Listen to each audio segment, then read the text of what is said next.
बिस्मिल्लाहिर्रहमानिर्रहीम। अस्सलामु अलैकुम वरहमतुल्लाहि वबरकातुहू। जी नाज़रीन, तो आज की वीडियो में हम ये बताएंगे आपको कि आज मुहर्रम का चांद देखने के बाद कौन सा अमल करें।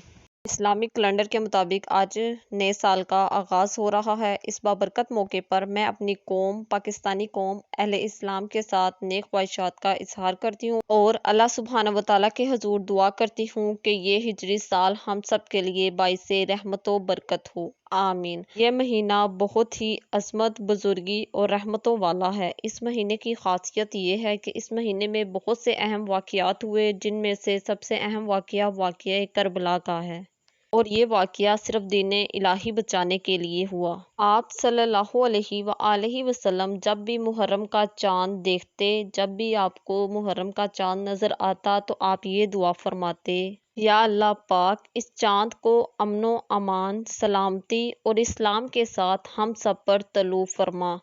ए चांद, तेरा और मेरा रब अल्लाह है। ये जो मैं अमल आपको बता रही हूँ, ये करने से अल्लाह ताला आपकी हर हाजत, हर ख्वाहिश, आपके रिस्क में तंगी है अगर वो भी दूर हो जाएगी, आपके रिस्क में बरकत ही बरकत होगी इंशाअल्लाह अज़्ज़ा वजल, और हर तरफ से आप पर रहमतें नाजिल होंगी, बरकतें नाजिल होंगी। जी नाज़रीन, तो आज आप जिस वक़्त भी मुहर्रमुल इहराम का चांद देखें, देखते साथ आपने 313 मरतबा बिस्मिल्लाहिर्रहमानिर्रहीम पढ़ना है। ये अमल आपने लाजमी करना है। इस अमल की बरकत से अल्लाह ताला हर तरफ से आप पर रहमतें और अपनी बरकतें नाजिल फरमाएगा इंशाअल्लाह।